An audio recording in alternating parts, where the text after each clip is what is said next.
create the existing language technical implementation unit in University of Sulawesi Barat. It is not only the language center that needs attention, but we will also provide the right policies to create a conducive environment for people to actualize their language skills for both in English and Bahasa and other languages in campus.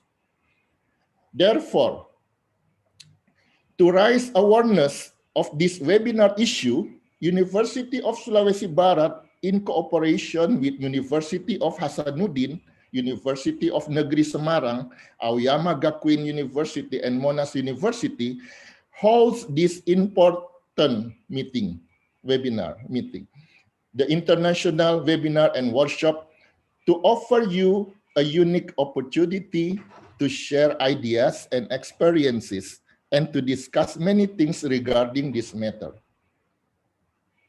which is definitely hope to result in the concept and formulation of this matter. We would like to extend our gratitude, especially Hiroyuki Obari of Aoyama Gakuin University, Japan, Dr. Rakib Kauduri of Monash University, Australia, Professor Dr. Rudy Hartono, SSMPD of Universitas Negeri Semarang, and Professor Dr. Nur Jihad Saleh MA of Universitas Hasanuddin, who have accepted our invitation to become the invited keynote speakers, and also to all participants of today's international webinar and workshop. My appreciation also goes to committee of this webinar and workshop, Dr. Umar and members, who has prepared this event very good. Ladies and gentlemen, finally, let me, on behalf of Civitas Academica Universitas Sulawesi Barat, to wish you a fruitful and pleasant international webinar and workshop by saying Bismillahirrahmanirrahim, the international webinar and workshop I officially open. Thank you very much for your attention. Wassalamualaikum warahmatullahi wabarakatuh. Waalaikumsalam warahmatullahi wabarakatuh. Thank you for the words of wisdom, sir.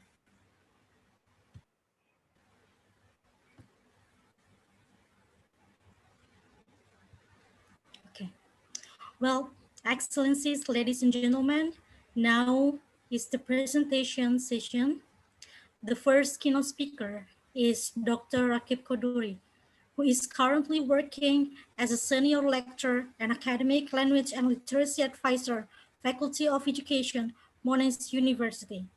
He is also a visiting scholar and international affiliate, ICE, University Brunei Darussalam, and also visiting professor, School of Graduate Studies, Ho Chi Minh City Open University.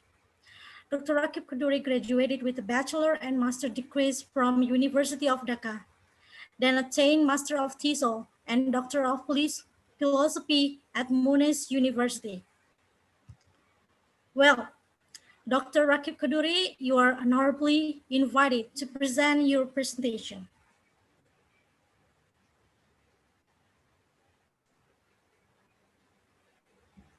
Good morning and assalamu alaikum warahmatullahi wabarakatuh. Waalaikumsalam warahmatullahi wabarakatuh. Just wanted to be sure, can you hear me all? Yes, yes. Yes, sir. Yes, sir. Okay, that's great. So I'll just share my screen and then I'll get started. Thank you, thank you. Okay, can you see my slides at the moment? Yes.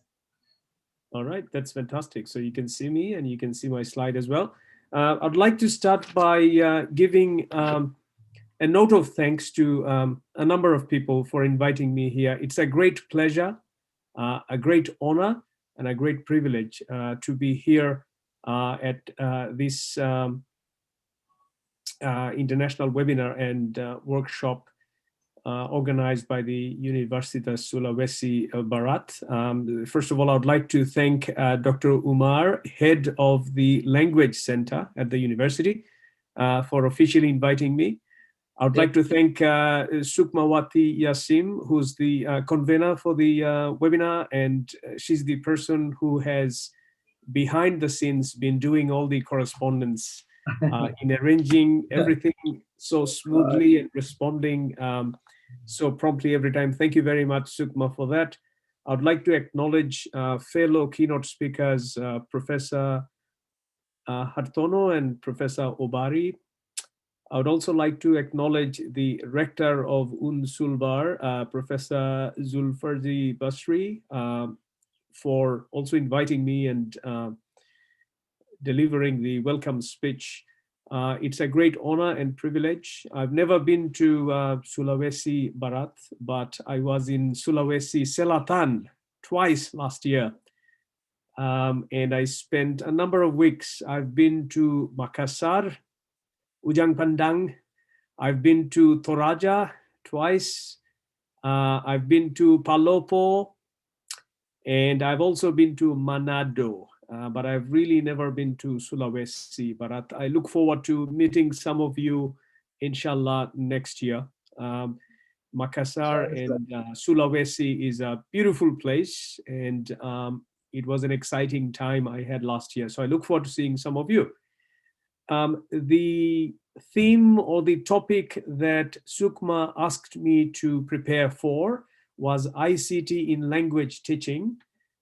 However, if you look at the title of my presentation, it's not really about technology. In fact, in some ways, it is anti-technology. So I just wanted to make that clear, that I will not be talking about ICT in language teaching. I will be talking about something else, which is metacognition, metacognitive learning. And I'll be talking about it in a way that will make you feel like I'm talking against technology, but I just wanted to make it clear, I am not against technology. I have my mobile phone right here, so I use my mobile phone, but I will show you ways in which we can perhaps enhance our productivity without relying too much on technology. So that would be the theme or the orientation, the theoretical orientation of my talk. And I believe for a good webinar, for a good presentation, if all presenters talk about the same thing without any opposing views, that is not as interesting as if some would actually provide opposing views. So I'm guessing on this event, which is entitled Translation, Pedagogy, and Language Industry Toward Industrial Revolution 4.0, a lot of discussion would be around integration of technology. Perhaps it wouldn't be too much of a misfit for one of the presenters, myself, to talk a little bit about issues that are not directly related to technology and indeed in some ways against technology. So we'll get into that. Before I move on to my first slide, I'd like to draw your attention to the cover page. Can you see the virus here in the background? Yes? Sukma, can you see the virus here? Yeah. Clear, sir. So this is the ubiquitous image that we've seen on media all over the world because it has consumed our lives in 2020. And then you can see the calendar here. So my message in this image is we are looking forward to a better 2021 next year because this year is nearly over. We have another 10, 11 days to go. And the hope is that the virus, the image of the virus, will fade into obscurity and the calendar would become more and more conspicuous. So here is my good wishes for all of you in the audience for a better next year when the virus will disappear. So, but it is also on the title because it provides the context of my presentation, which is metacognitive learning for students in the context of the lockdown, in the context of working from home, in the context of schooling and classes taking place online using digital technologies. And that's why I chose this image. I'd like to start with a quote, and this quote is from one of my colleagues in the Faculty of Education at Monash University, Professor Neil Selwyn. He's the author of the book, Should Robots Replace Teachers? AI, that is artificial intelligence and the future of education. This is what he says, and I'd like you to think about it. I hope that one of the educational legacies of COVID-19 is a more realistic conversation about the limits of digital technology and education. So he's being very cautious, like, don't think just because we have Zoom, oh, we don't have any problem. We need to be a bit more cautious. The past few years have seen growing enthusiasms for online education, etc., etc. And then he says these technologies definitely have their place, but now that everyone has first-hand experience of a mass shift to online learning, we should all be well aware of the many practical problems that lie behind this, what he calls the hype. So the hype is referring to the over-reliance on technology. It is the convenience of having internet in your pocket, in your mobile phone, on your pad, in your laptop, and thinking, oh, I have Google. I don't need to remember everything. I have Wikipedia. I don't need to memorize definitions. So this is the hype. So he's referring to the ready availability of technologies in our educational endeavors and some of the practical problems behind it. He goes on to say, COVID-19 has demonstrated that there is something irreplaceable about students and teachers coming together to learn in person, okay? Because all these technologies are different and inferior to actual schooling. So we are nearly at the end of this year, and believe it or not, I feel strange to say that this year, for the entire year, I have not been inside a classroom in the Faculty of Education at Monash University. And yet we had 2 semesters. All teaching was done online using Zoom. So I haven't stepped into a classroom in my university for the whole year. And before you know it, 2020 is gone. The last time I taught in a real classroom was in Brunei, and that was in February, but not at Monash.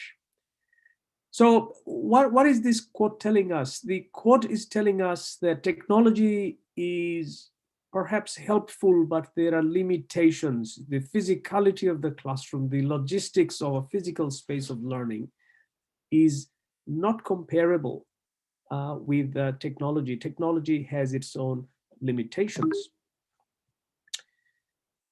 So just going back to the past, I'm sure some of you in the audience are too young to immediately recognize what these are.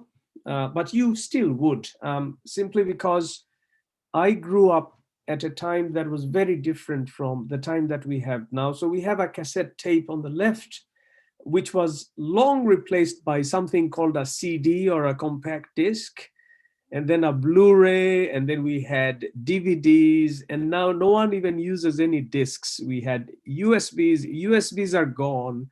And then you had MP3 players. MP3 players are gone. And now you just have online streaming, whether it's on YouTube or whether it's on Spotify. No one uses that. On the right side is a floppy disk. When I was doing my first university degree in Bangladesh, we didn't have floppy disks. We just had photocopiers. So we would photocopy books and then we would take them home, and that's all we had. And perhaps the dictionary and the encyclopedia, just nothing else. That is all you had. By the time I came to Monash in 2000 for my second master's degree, we had floppy disks. For the first time, 1.4 megabytes of, copying and pasting and, keeping backups and carrying it from the library to your home. If you had a computer, you don't have to write everything. It's there in a Word file. Fantastic.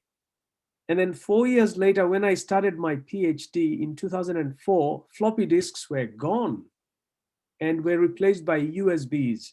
So instead of just 1.4 megabytes, you could have 64 gigabytes or 128 gigabytes. It's just a tiny thing and faster. And, like floppy disks, they were not clumsy and they wouldn't destroy so easily. Fantastic. So that was just in 4 years. And then another 4 years later on, people stopped using USBs altogether because, you can just store them on cloud, on the cloud, like Google Drive or on Dropbox or something. So the message I'm trying to make here, the message I'm trying to give you here is that as far as our learning is concerned, things have got easier and easier and easier and easier. So much so that we just take these things for granted. We don't need to memorize anything anymore. We don't need to remember anything anymore. We don't need to make lists. We can either copy paste, or who needs to copy paste? You take up your phone, you take a photo of something. It could be an entire whiteboard in the classroom where your teacher has been scribbling things for half an hour. And you say, oh, I'll just take a photo and I'll read it home later on. So all of these technologies have made us complacent about our productivity. It has made us more relaxed. It has made us more confident about not being, not missing anything. Like, I won't lose it because I've taken a photo.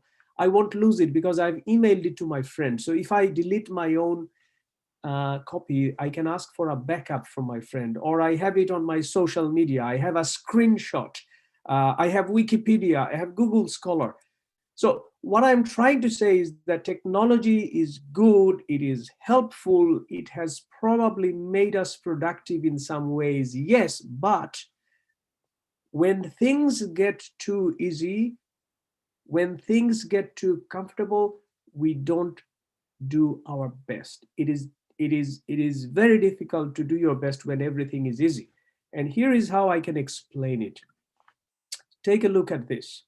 So this is known as Marianis Quadrant, and you can imagine 4 different environments in a classroom based on the difficulty of the tasks, so high challenge or low challenge activities and content. And as far as scaffolding is concerned, so the support that a teacher provides, we have classes with high support, very helpful teacher, and low support where there is little support from the teacher. So if you think about 4 classrooms, look at this one here, the bottom right, a classroom with low challenge in the tasks and low support, it would be a boring classroom. So we can call this the zone of boredom. This one here, low challenge, high support, very easy tasks. You don't need help, but the teacher is being very helpful. Zone of comfort.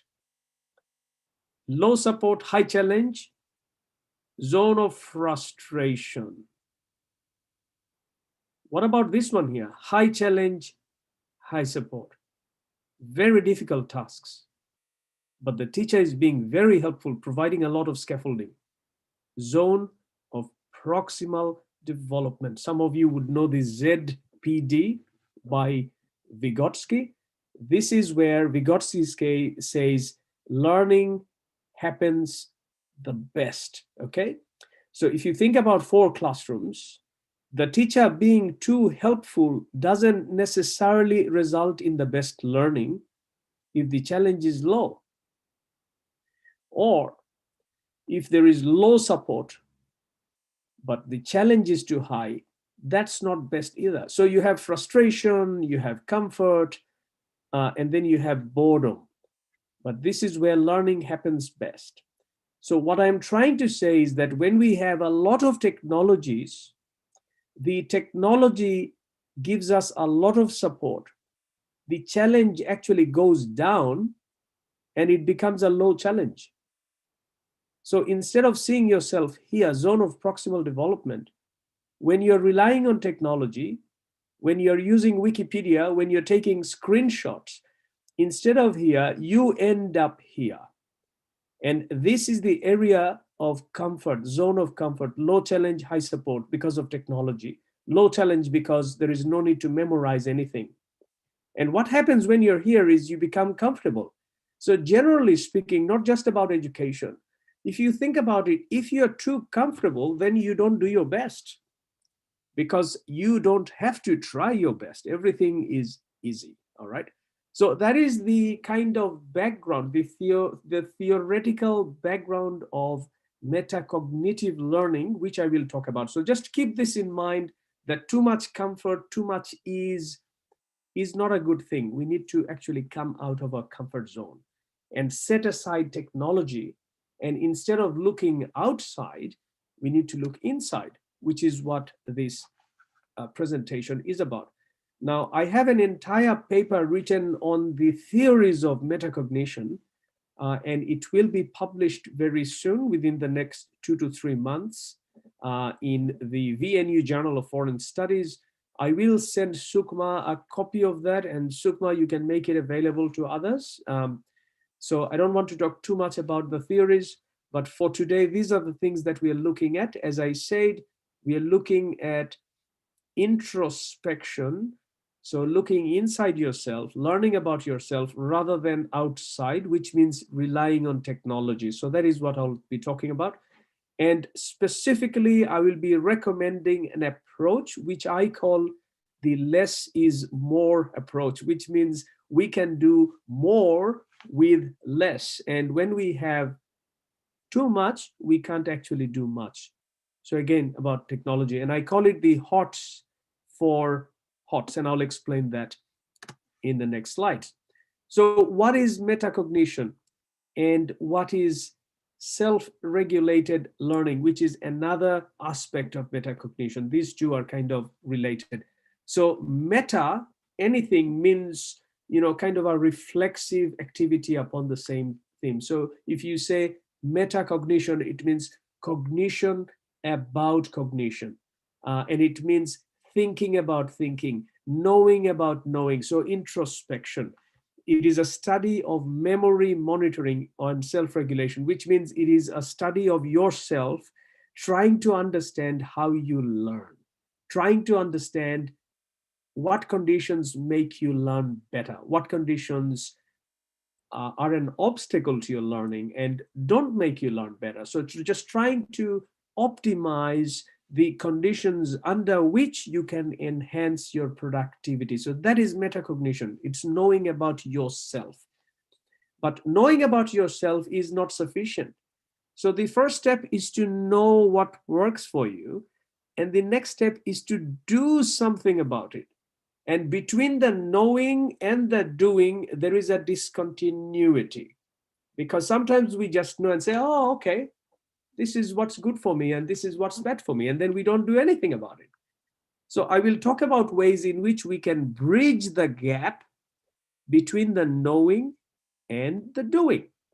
The best thing about self-regulated learning, which is learning without the teacher's help and without technology, something that is increasingly needed in a lockdown, such as that prompted by the COVID pandemic, global pandemic, when we are left to our own devices, trying to figure out what we can do, is that it provides us with an opportunity for self-assessment.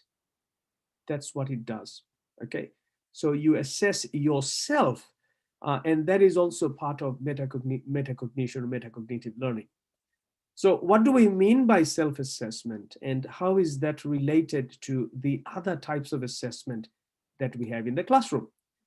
So we know of two types of assessment. One is the summative assessment, or the assessment of learning.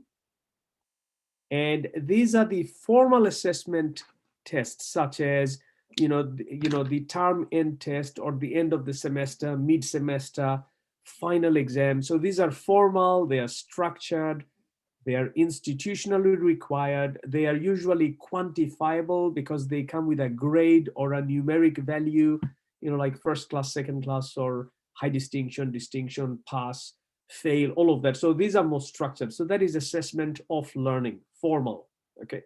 The second one is assessment for learning, and that is formative assessment, that is informal, that is ongoing, that is undocumented, that is not quantifiable, the kind of informal assessment that teachers do all the time to figure out, the strengths and weaknesses of individual students and how to help them. It could be just raising your hand, it could be just looking at your face and making an assessment of your understanding. So this is assessment for learning, or the formative or the informal assessment.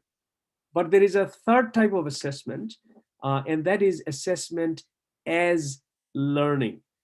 So in other words, this is when assessment and learning coexist in a manner where they are inseparable. You cannot separate the learning and the assessment because they are all integrated together, and that is metacognition. It is when you learn not just the content, but you also learn about your own learning. And it could be subconscious, it is undocumented, it could be in your head, it could be something that is automatic, it could be something that is spontaneous, it could be something that you don't actively think about. That is metacognition. But the argument I'm trying to make in this presentation is that metacognition works best if it is deliberate, purposive, and systematic rather than casual, habitual, unconscious, subconscious, spontaneous, informal, automatic, all of these things. So what I'm trying to say is we all have metacognitive abilities, but is that simply an ability of or an awareness of your strengths and weaknesses, or does it translate to the adjustments that we make to enhance the ways in which we can learn better? So in most cases, you will realize we know what our metacognitive abilities are, or we know how our learning strengths and weaknesses are, but we don't do anything about it. So I'll talk about some of these things that we can do, and I will present two recent studies, and then I will present the case studies of 3 of my PhD students and what they did during the pandemic in terms of enhancing and acting upon their metacognitive learning, or learning about themselves. So theoretically speaking, metacognitive learning and then translating it into action can be represented in a cycle which starts with planning and then monitoring, evaluation or review, and then making changes. For most of us, we stop here at the monitoring. We do not really evaluate and make changes. So what happens is that the cycle remains incomplete. And because the cycle is incomplete, it doesn't really enhance our productivity. We get stuck, we go back, and if anything, metacognition, if it stops here, is instead of making us more productive, makes us more frustrated, because you realize, oh, I'm not good at this. I'm not good at this. I can't study when this happens. I can't study when that happens. And then you just stop it there. So it actually works in a negative way if we stop it here. So what we need to do is move beyond this, and I'll show you in this cycle. So experiencing in class, in school, out of school, work at home during the pandemic. So experiencing it, this is quite passive. Having time to think about the experience. So this is reflection. This is also passive, but it is bordering on the active. And then formalizing what is learned. This is when you become proactive. What do the results imply? And what can I do about it? How did I influence it? So you're talking about your own agency. And that's why I'm saying again and again that metacognition is introspective. It is about looking inside. It is not about looking outside, Wikipedia or Google and technology, and just saying that, I don't need to worry about it. And then finally deciding how to incorporate improvements into the next experience. And then it goes on and on and on. It's a cycle. So how is metacognitive learning manifested, and what does it actually mean in practice? What are the practicalities of metacognitive learning? It is a process in which a person actively, not automatically, not spontaneously, not without knowledge, but deliberately searches for relationships and patterns. And I will show examples of some patterns in the next slide. Why? To resolve contradictions the contradictions are the ones that make us feel frustrated about our learning. Like, I'm not doing well, I have to give up, things like that. Or to bring coherence. Coherence means meaning, to make it meaningful out of a set of experiences, any kind of experiences. Okay. So if you just sit idle and just get frustrated, instead of trying to resolve contradictions, it enhances your frustrations. It drains out your productivity. Okay. And then self-creating a learning environment. So that is the proactive part. That is the fourth level of the cycle, where you actually do something so that the next iteration of the cycle is more productive than the last iteration of the cycle. So what I mean by cycle is, think about any activity such as reading a journal article. Okay, so if you think reading a journal article and trying to summarize it, trying to understand it is difficult, ask yourself, are you reading it in the same way as you did the last time, or are you reading it differently? Well, the journal may be different, but if you're reading it in the same way, and if you're still finding it difficult in the same way, then it simply means you didn't do anything about your reading strategy. All you did was you thought about metacognitively that it was difficult. And that's it. So you are stuck in the first two cycles, in the first two stages of the cycle. You didn't do anything about it. So logically, you will still find it difficult. So here is my point. We all do it. We all have metacognitive awareness. Okay, but do we actually do anything about it? So in the next slide, I will present a few statements. I would like you to read them and tell me if you can relate to some of these things, okay? And in terms of your metacognitive awareness or metacognitive knowledge, okay? Consider these statements. Just take a look. I'll just give you 30 seconds to take a look. If anyone wants to make any comment, you can feel free to do that. Sukma, how much time do I have? 1 hour, sir, with the question and answer session. So I mean, from now, how many more minutes do I have? Well, 10 minutes, sir. Oh my God, I have to finish in 10 minutes? Do you still have lots of slides to present? No, I mean, you said 1 hour, but have I been speaking for 50 minutes already? You may decide, sir. No, that's okay. I won't take too much time. Yes. Okay. Okay, so if you look at these statements, the first one, for example, so I learn or I study or I read or I write best when I have coffee. Okay. I'm a fan of Kopi Asli Toraja. I brought some last year when I came back to Australia. So Toraja and Sulawesi has fantastic coffee. I know that. So some of you know that, right? You say, you're probably nodding your head and saying, yeah, when I start my studying, I need my coffee. Without my coffee, I can't start studying. My brain doesn't open up. That is metacognition. So you already have this metacognitive knowledge. You already have it. Or I learn best when I'm not chatting on Facebook Messenger. That's kind of obvious, isn't it?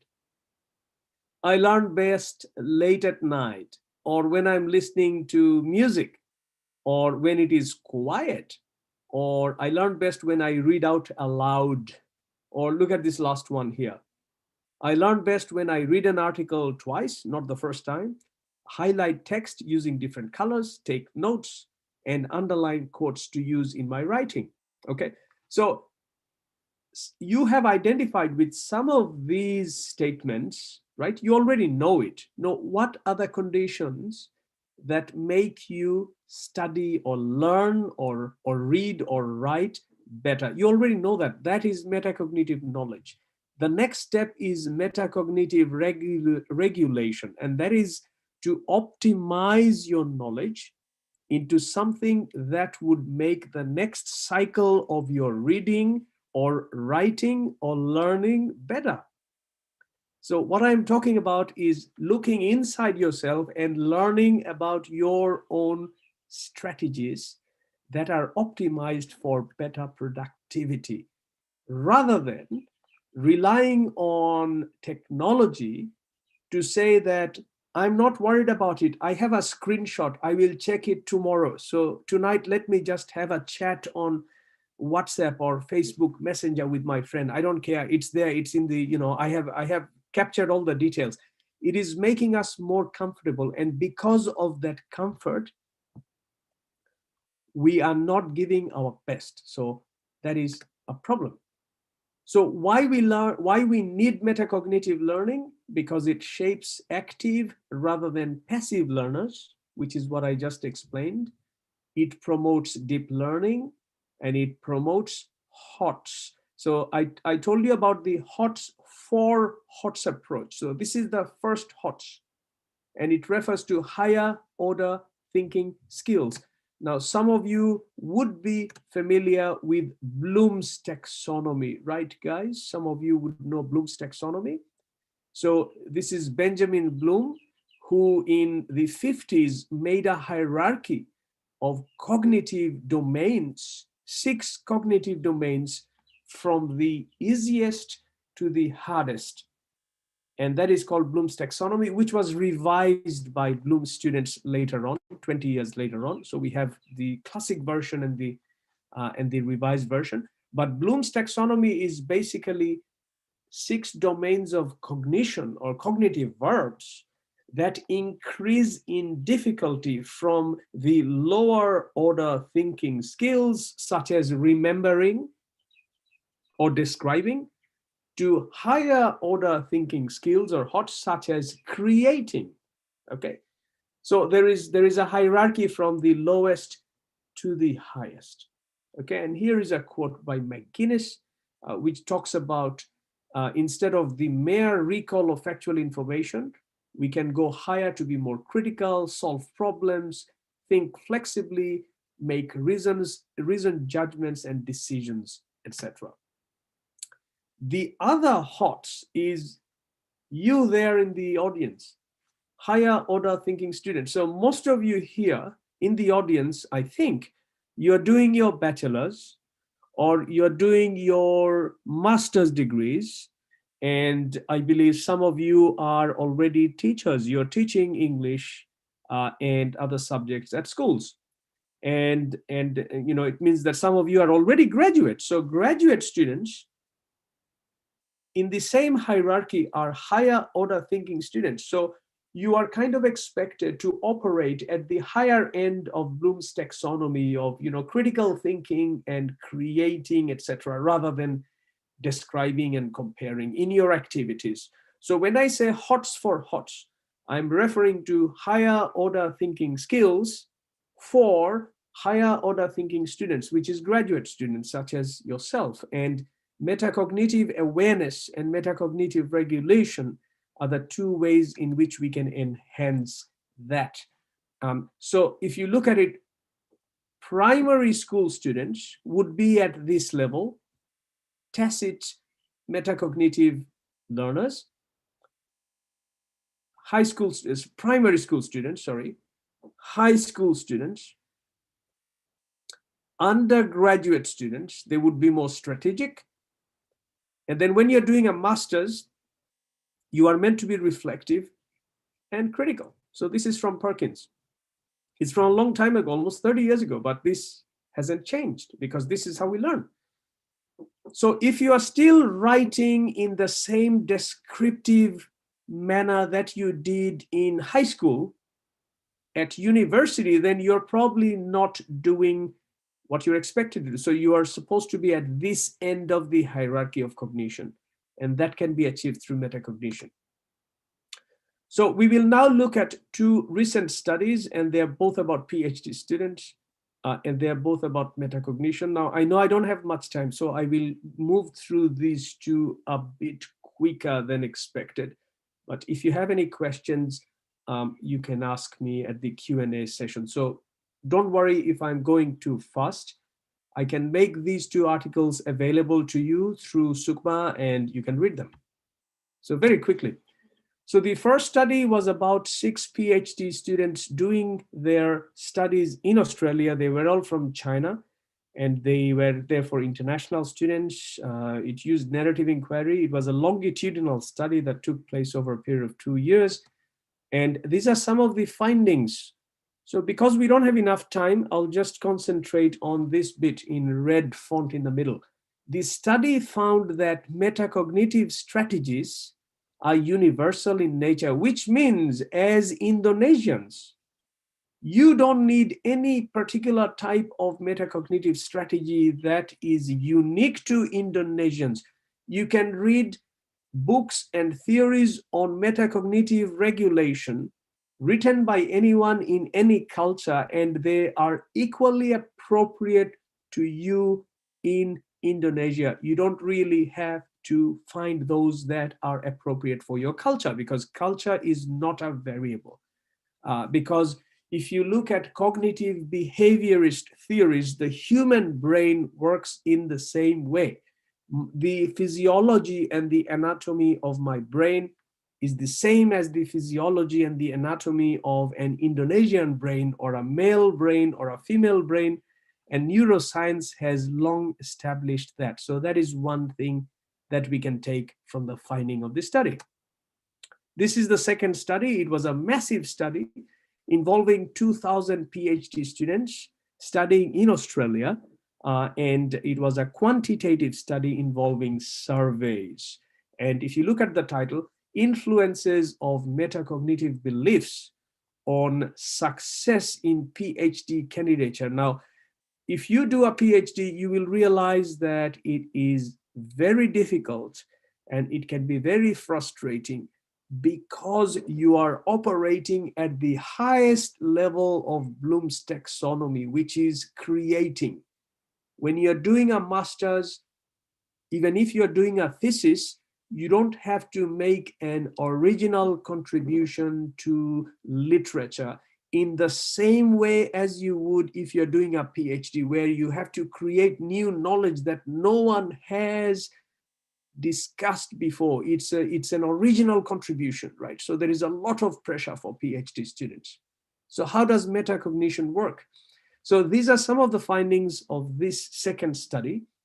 And I will, because we don't have enough time, I will just show you this part here. The finding indicates that intuitive metacognition is not always helpful. So intuitive metacognition means automatic or spontaneous metacognition, like, you know, I study well when I have coffee, or I study well when I am not chatting on Facebook. I study well when I have music. This is kind of intuitive metacognition. We already have it. It's not always helpful. Why? Because your intuitive metacognition can be deeply flawed, or it could be partly appropriate. It could be inappropriate. It might give you a wrong impression because you're not doing anything about it. And you're just saying, I've got a screenshot. I've taken, you know, I have the link, I have the recording, I have a YouTube video, so I don't need to do it. So that will blunt you and prevent you from doing your best. Some of the participants of this second study voiced their concerns and frustration and disappointment and anxiety and anger and lack of motivation, and all of these negative emotions that are very common when you're learning during a situation like the pandemic, when you are not physically meeting your friends, you are not seeing your lecturer, you're not going to the classroom, you're staying at home, and probably the logistics around you, the resources around you are insufficient, and you don't feel supported, and it's boring and all of that. All of these negative voices come out. But on the other hand, the study also found that a lot of students, PhD students, also found that the PhD journey was a journey of self-discovery. And if you look at the last quote, someone says that, you know, I enjoyed it so much that I wanted it never to end. I just wanted to continue doing it. So there is also an opportunity for metacognitive awareness to make you fall in love with your studies and enjoy it even more. I'm nearly done. This is a view from the supervisors, and this is where the point being made is that your supervisor has a responsibility in mentoring you, in trying to enhance your metacognitive awareness. If nothing else, the simple fact that they have gone through what you have gone through gives them the privilege and the advantage of trying to understand how to nurture your metacognitive awareness in ways that you probably wouldn't be able to do by yourself. So this is the last part of my presentation, and I will present you stories of 3 of my PhD students at Monash University. And these are the stories that they sent to me during the last 4 or 5 months. I think some of you know that in Australia, the pandemic hasn't been as severe as in many other countries in the world, but in Melbourne, the lockdown was very strict. I think in Melbourne, the lockdown was stricter than in any city in Indonesia. We had nighttime curfew, we had to wear a mask, we couldn't leave home for more than 1 hour just for groceries, we couldn't go beyond 5 kilometers of our home for 4 or 5 months. We had to stay home all day. And during this time, I asked my PhD students to send me their stories. So I'll show 3 stories. So at the moment, I am supervising 8 PhD students, and they come from a number of countries. As you can see, one of them is from Indonesia, and I actually have another student from Indonesia who will be joining Monash. She has already received a scholarship. She's from Sanata Dharma University, Jogja, and she will be starting next year. So this is the general profile of my PhD students. And now, removing their names, I will present 3 stories and then finish. So this is the first one. She sent me this photo, and she sent me a story of her metacognitive awareness during the pandemic. So she started collecting data, and she's an international student from outside Australia. The travel restriction means she can't leave Australia and go overseas for data collection. So she had to quickly modify her ethics application and her methodology so that she could collect her data from Australia, 100% online.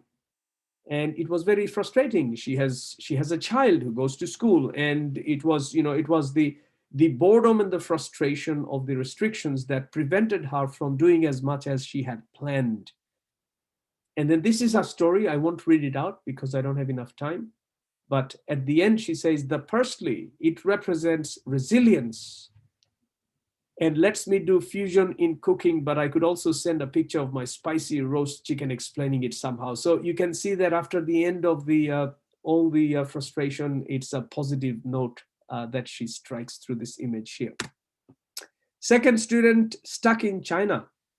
I mean, when she started her PhD, she was in China, and then because of the travel restriction, she couldn't even come to Australia. And now her confirmation is coming up in just 2 months. And all of our meetings for the last 10 months have been online. I mean, I haven't actually seen her face to face.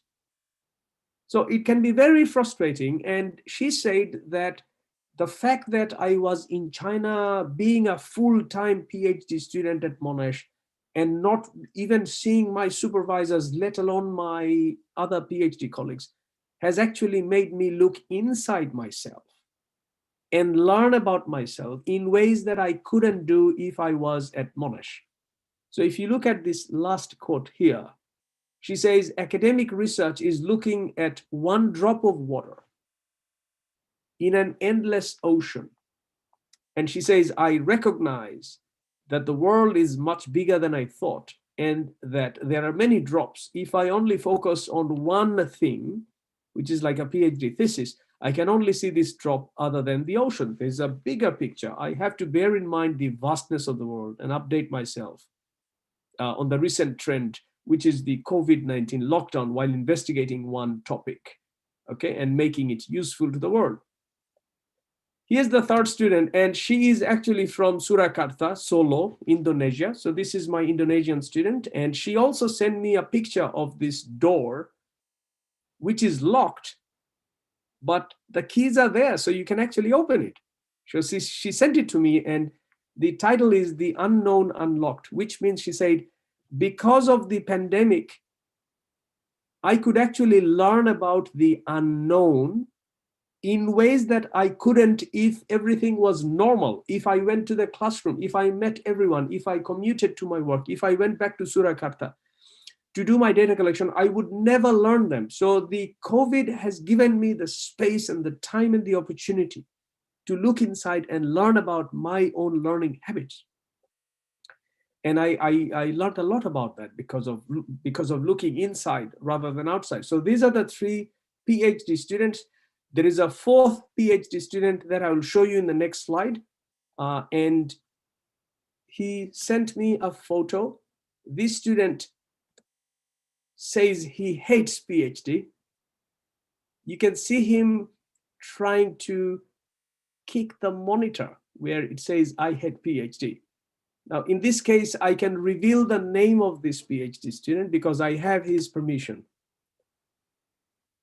That is me. And that was me 1 year before submitting my PhD thesis. It was an afternoon when I felt very frustrated about my PhD, and I was doubtful whether I would be able to finish it. And to reflect my intense mental state of frustration, I asked my PhD roommate to take this photo of me. So the photo was staged. I mean, I was kind of acting. I asked them to take a photo, but it represented very honestly my sentiment. So that is me 1 year before I submitted my PhD thesis. And it is an honest picture telling you that even me, I felt that like that someday. So it is very easy for me to pretend everything is fine, you know, studies, oh, it's okay, you don't complain too much, because I finished my own PhD. But right now I am supervising 8 PhD students. I've already finished supervising 10. They're all doctors. They've all gone back home, including 4 from Indonesia. And I can't pretend and say that everything is fine. Studies are hard, but we need to look inside and learn about ourselves, and that is what will save the day. So my final 2 slides, what do we do? Therefore, what do we do? What's the message? What is my recommendation? We have to be metacognitively aware, but in a deliberate and systematic way, not in a lazy and idle way, not in a subconscious way. We have to do something about it, not just think about it. I work best when I have coffee, or I can't work when it's loud. I need to study at night because it's silent. No, we have to do something about it, okay? This is important. Get out of your comfort zone. If things are too comfortable, remember the quadrant that I showed you in the second slide: high challenge, high support, zone of proximal development, okay? If things are comfortable, if things are easy, you know, whether it is technology, whether it is the air conditioner, whether it is music, whether it is lying in bed, you know, with your favorite pillow behind you, if things are comfortable, that is not good. It is not good for learning.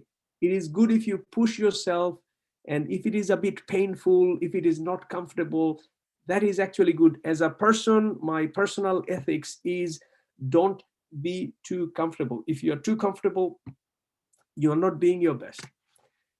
So you're better than you think, but if you don't do some of these, you will never know it. And in my final slide, I would like to read out the last 2 sentences from the article that I told you I will share with Sukma, and you can have a copy of it. I'll just read it out, that's it. Perhaps then it is time for us to move away from an over-reliance on technology. Don't throw away your mobile phones. Technology is good, but don't look at it and spend the whole day chatting and texting. It's not a good thing. During these isolating times, perhaps it is wiser to explore deeply into ways in which we learn best. Perhaps the best use we can make of these times is by resorting to what had worked best for us before technology took over. You know, like when I was doing my studies, just the photocopier, there was no internet, there was no Google, nothing. I didn't have a problem. By looking into and questioning our own practices and ways of learning. Perhaps the best way to learn is by unlearning what we have learned and by learning how to learn anew. Thank you very much. And that's all from me. Thank you.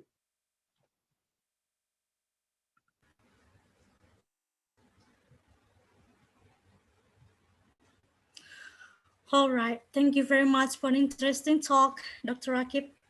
So the cycle is planning, monitoring, evaluation, and making changes to learning. Wow. Okay, now we move on to the question and answer session. The participants may type and send questions on the available link provided by the committee. I'm sure that Dr. Rakib would be pleased to answer them. Am I right, doctor? Okay. Yes, of course. Yes. I'll be very happy to take questions. And Sukma, if you can read out the questions, whether directly or from the chat box, I'll be very happy to answer them. Yes, thank you. Okay. So there is the first question. Is there any difference between metacognitive knowledge with learning styles according to those statements you mentioned about example of metacognitive knowledge? That is the first question, doctor. That's a very good question, Sukma, and the answer is yes. So you are referring to learning styles, right?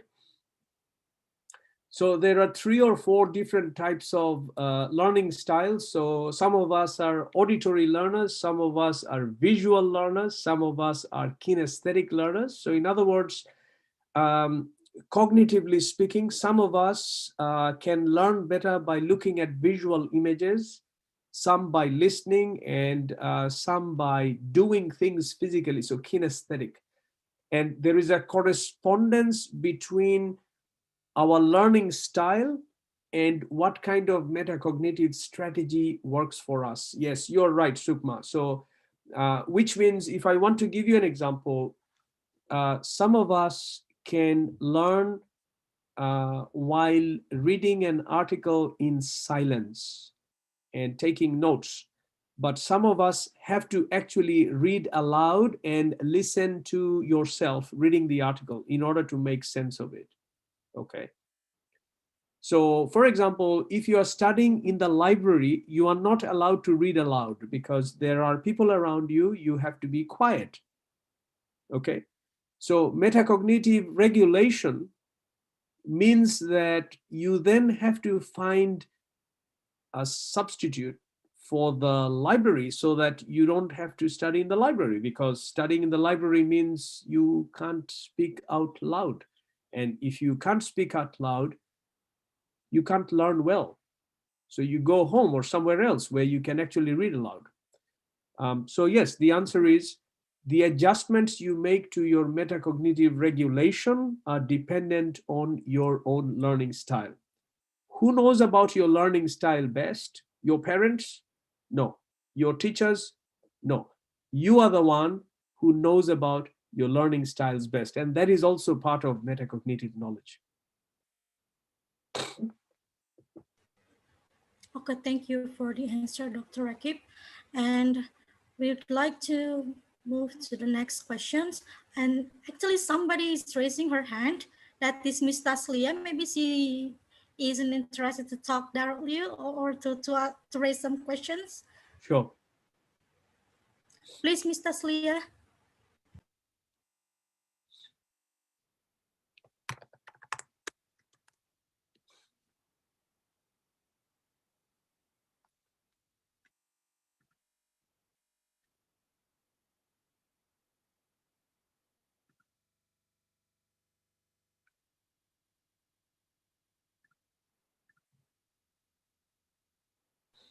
Miss Taslia and Miss Fitriani.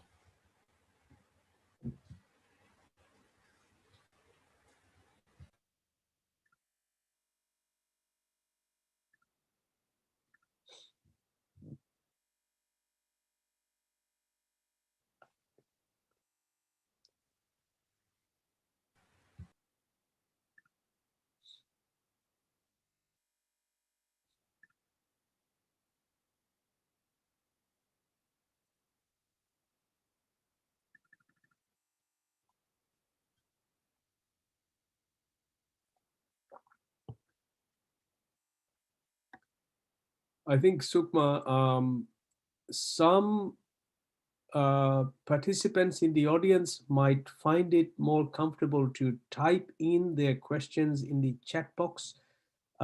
If they do so, you can read it out for me and then I can answer. So no problem. Thank you.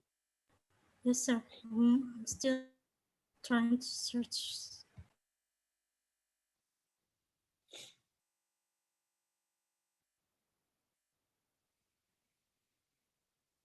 Okay, here is the next question by Mas Diana from Universitas Haluleo. Could you give some experience how to make our students be on the hot level, because we are teaching in a long time, like 2 to 3 hours at Zoom or via Zoom. It makes them bored to learn. That's the Okay, question. just give me a second. I'll try to, I will try to answer that question. I will upload something in the chat box, and that would help you to, that would help me answer the question. So just give me 1 second, please. Okay, so if you look at the chat box, everyone,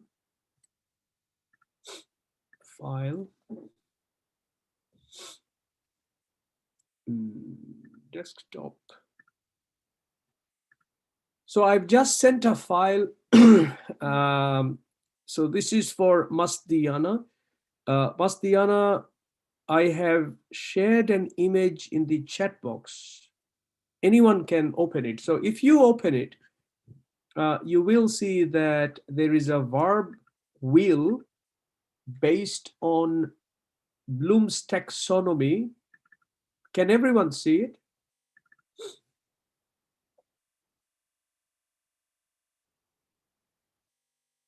Why? I'll just share it on screen, Sukma. Okay. So can you see the verb will, Sukma? Yes, sir. That's Okay. clear. Okay, so now I can answer Mas Diana's question. It's a very good question. So I know it is boring to teach on Zoom 2 to 3 hours online and to retain the attention span of your learners. And it becomes even more difficult if you also keep an eye on the cognitive level, higher order thinking skills hot. So your question was, how can we retain our learners or our students' attention and at the same time try to increase the hot, from lower order to higher order, right? That's the question. So the answer is, if you look at the verb will, in the middle, these are the 6 domains which are directly taken from Bloom's taxonomy. The 6 domains, from easy to difficult, and then more difficult, and then more difficult. And then the verbs in the yellow circle are the verbs that you can use in your activities to represent each of these 6 domains. So if you want to do an activity that would be at the level of comprehension. So comprehension is, so you have knowledge, remembrance, comprehension, and then, so this is going upwards. Then you can give them an activity including some of these verbs. So you could say, describe blah, blah, blah, or discuss blah, blah, blah. So that would be at the comprehension level. Synthesis is above comprehension. So if you want to go to the next level, give them an activity that would instruct them with these verbs. So combine this or design this or something like that, right? So what is the form of the activity? That's the student product, green. So a group discussion is where they can justify, so argument, and that would be evaluation, okay? So just to summarize, this is the actual verb from Bloom's taxonomy. These are the verbs that you can use for the in planning the activities And finally, these are the student products or the genres which they will produce in the class. So in order to keep their interest and make it less boring for them for 2 to 3 hours online, and trying to move from the lower to the higher order thinking skills, it would be good to rotate and to use a mix and match and provide sufficient variety, and that would stave off the boredom instead of doing so. Just sometimes we don't realize, but if you go back to your activities in the last few weeks of your study, you might actually be surprised to see that as far as this verb will is concerned, you're probably doing the same activity again and again and again, and you haven't allowed your participants enough variety, and probably that's why they're bored. So this might be a good guideline for you to look at what can be done. Thank you. Thank you so much for the answers. That is very clear, I think. So no more questions.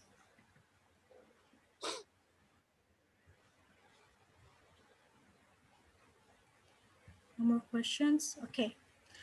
Well, Dr. Akib, we highly appreciate for the time allocations from your hectic time and or for your hectic schedule and your valuable contributions to this event. And for your information, participants, Dr. Akib Kadri is also an editor of You Develop from English Education Study Program, Universitas Sulawesi Barat. And once again, a million thanks, sir.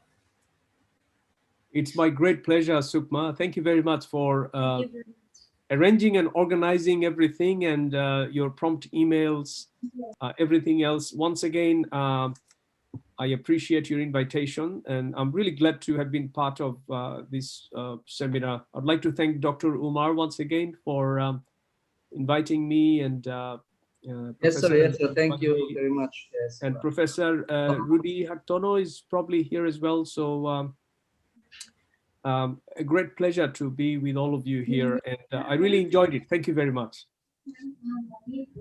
Thank you. You're welcome. Thank you. I haven't met you in Yogyakarta when you presented your international seminar, yeah, in UAD, Universitas Ahmad Dahlan. I met you at that time. Oh, yes, Bapa, that was last year. We met there, yes, right? Of course, last year. And I met you last year, yeah. I have a photo. Ali. I have a photo of us together. I'll send it to you. Yes, of course. It was me, you, and it was. Bambang. Sorry. Pak Bambang and I at the time. Bambang and also Raden was there. Yeah, Raden Ali. Ali was there from. Yes, of course. UAD, yes. UAD. I'm very glad to see you once again, Bapa. Really good to see you. Okay, thank you. You are welcome. Thank you so much. Yeah. Are you now in Indonesia or in your country? I am not in Indonesia, but I wish I was in Indonesia because I visit Indonesia every year, and because of the flight restrictions, this year I was supposed to come to a few places for conferences and seminars, but this year I couldn't come to Indonesia. But as soon as the flights are back, I will be back to Indonesia, and I look forward to seeing you. I will definitely be in Jogja and perhaps in Surabaya and Makassar as well. So I really want to catch up, and we can have a coffee once again. Yeah, inshallah someday we can meet again. Inshallah someday. And I just want to let everyone know, I like the Choto Makassar, and it's a very nice thing to have. I had the Palubasa Seregala at Jalan Seregala in Makassar. Wonderful thing to have. Thank you. Welcome. Thank you, sir.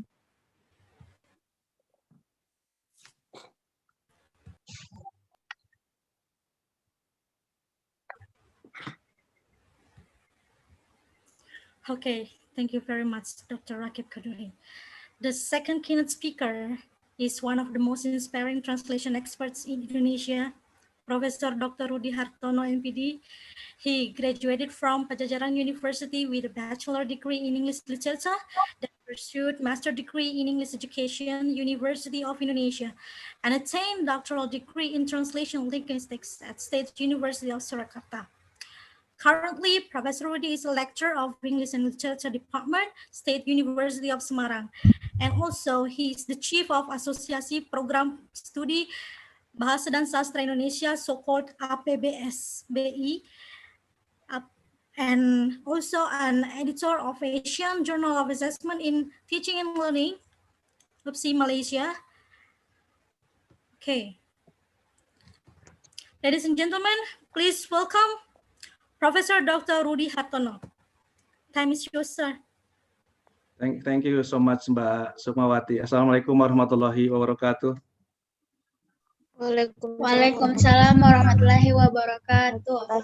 Can you hear me clearly, Mbak Sukma and all? Yes, sir. Yes, sir. And then can you see my slide? Yes, sir. Yes, sir. Okay, thank you so much. Before presenting my presentation, firstly, I would like to big thanks, to Bapak Dr. Zulfajri Basri Hasanuddin as the Vice Rector of Academic Affairs, and then Head of Language Center, Universitas Sulawesi Barat, Bapak Dr. Umar MPD, and also the committee, especially for Mbak Sukmawati, and all members of the committee. Thank you for inviting me to this international online seminar. May it be beneficial and useful for our academic atmosphere. And also,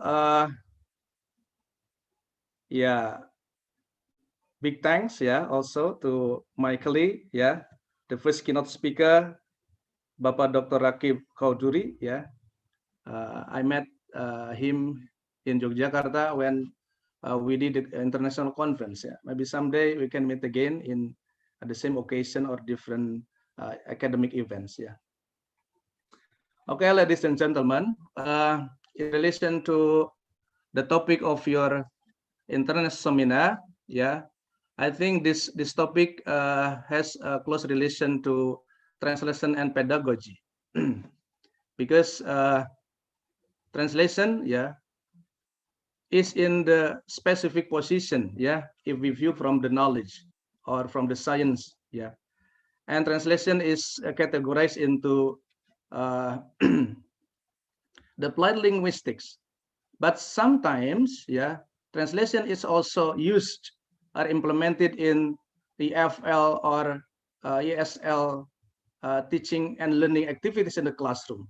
For example, grammar translation method is one method used by many teachers to teach reading, and in this teaching process, the teacher use a translation as an approach or method to deliver the reading class, of course.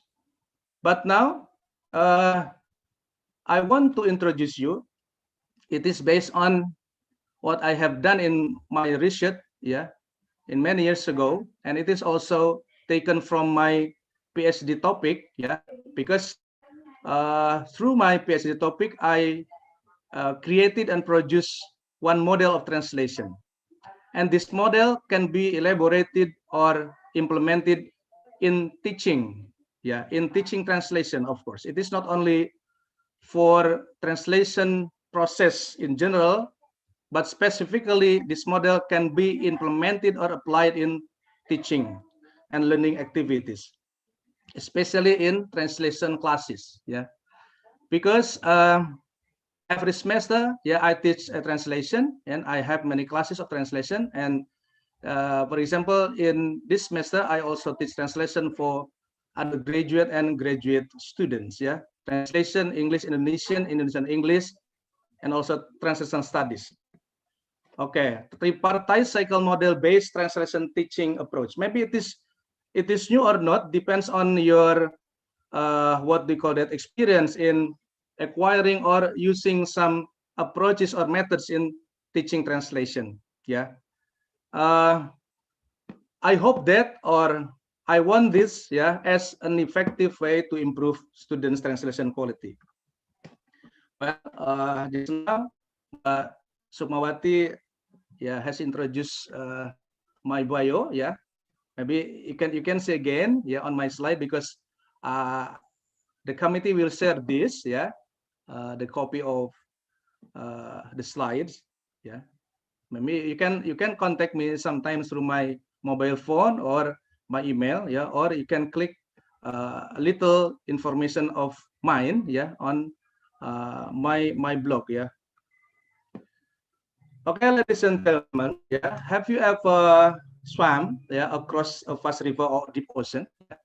Maybe everybody, especially in Nusantara. Nusantara has oceans, a big ocean, a very great ocean. Even we can swim in the river, yeah. We can swim in the sea or in the ocean, yeah. Maybe everybody or somebody, yeah, here has ever swam across the river, yeah, even a fast river or a deep ocean, yeah. So there will be many obstacles, of course, yeah. For example, heavy water currents. The water is very fast, yeah. And then the next one, for example, freeze waves splashing, yeah. A big wave splash you, yeah. Everything will happen when you are swimming, yeah. Even maybe another wild animals, yeah, under the water, yeah. So you are swimming, yeah, in the river, and then you want to achieve the goals. What is the goal? You want to come to the edge or the banks of the river, or you can be in the seashore, for example, yeah. Another example, it is like a metaphor, yeah, for translators, yeah. Or have you ever entered the jungle full of wild beasts, wild animals? Yeah, maybe yes, maybe no, because our country has many jungles, yeah, very large jungles. Yeah, it is not just a forest, but a jungle. Yeah, jungle is wilder than a forest. There will be also obstacles. Of course, for example, yeah, you have lost directions. Yeah, even you meet many wild animals. Yeah, that sometimes can catch you and eat you. Yeah, eat up you. Yeah, directly. Yeah, and yeah, your target, your goal is going home, of course. Yeah, so many problems, yeah, in your way, and then you should be able to cut, to solve, yeah, to decrease your problem as good as possible in order to get home, yeah, safely, of course. So what should you prepare and do?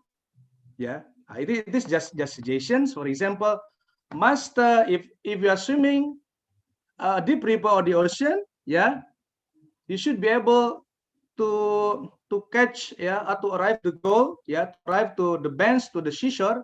Of course, you should be able to master the swimming theory well and practice it every time, of course. If you want to be a skillful swimmer, yeah, it is not only crossing the river, crossing the ocean, but you should use different or various techniques how to achieve the goal, how to gain, yeah, the beach or to the seashore, for example. Yeah, theory of swimming is very useful for you to master, and then you should be able to practice. Yeah, practice every time. Yeah, lead you to be a skillful or professional, for example, professional swimmer. And the second one, if you are lost in the jungle, yeah, of course it is very dangerous for you to have or to do. Yeah, maybe you should have the science of survival, yeah, in order to be safe in the jungle, or bring complete equipments, of course, or you can do collaboration with friends or the experts of that problems. Yeah. Okay, ladies and gentlemen, it's like, yeah, what translators do every time in their translation process. Yeah, this is like or just a metaphor, a similar or parable of comparison for translator. It is just my metaphor to compare between translator, yeah, because translator has a big job, a very heavy burden, yeah. I compare translators to a swimmer or maybe a wanderer coming to the jungle or swimming in the river or a deep ocean, yeah. Of course, you are like a swimmer who crosses the Great Sea or wanderer who entered the jungle, yeah. It's what we compare between or among translators and other occupations or jobs or profession, yeah. If you are a translator, yeah, you have some problems. What is your problems? Yeah, if you are translating a text, of course you will have problems, especially Indonesian translators who translate the text from Indonesian into English or vice versa, yeah, from English into Indonesian. The first problem can be grammar, yeah, especially when you translate Indonesian text into English, your grammar must be, of course, accepted, grammatically accepted. You should have good grammar, a standard grammar, of course, because readers over there will read, firstly, a functional grammar, your functional language, whether your grammar is accepted or not, because grammar contains the meaning. If your grammar is poor, of course, your translation, yeah, will not be natural, accepted, or readable. The second problem can be structure. Yeah, the structure here in terms of sentence structure and phrase structures. How to construct the standard structure accepted in the target language. For example, when we translate English text into Indonesian text, of course, your Indonesian text must be in the correct or standard grammar of bahasa. Yeah. For example, sentence patterns or phrase structure. How to construct the phrase structure? We know that in English structure of phrase and Indonesian phrase structure, yeah, have differences, of course. For example, MDDM, menerangkan, diterangkan, diterangkan, menerangkan. Yeah, if you are consistent in your target language, yeah, maybe your translation can be accepted or natural. Yeah, but if you keep, for example, the original grammar, yeah, maybe sometimes your Indonesian grammar will not be accepted because menerangkan and diterangkan both have difference in our grammatical context, yeah, especially if we compare Indonesian to English, yeah. So for translators, mastering structure or structure mastery is a must. And the third one, it is a very important for translator to have. Translators should enrich vocabulary, yeah, in delivering, in conducting, in doing their translation process, because vocabulary is the soul of the information. Without correct or standard or natural, culturally accepted, yeah, contextually accepted, yeah, in this part or section, so our translation, yeah, can be failed, yeah, or we fail to translate the text.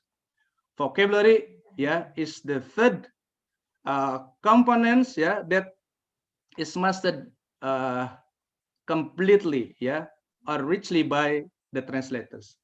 And then the last problem, it is in terms of the component of writing or translation, yeah, mechanics, yeah, or it is the last, but it is also very important. How to use a standard capitalization, how to use a standard punctuation in your writing.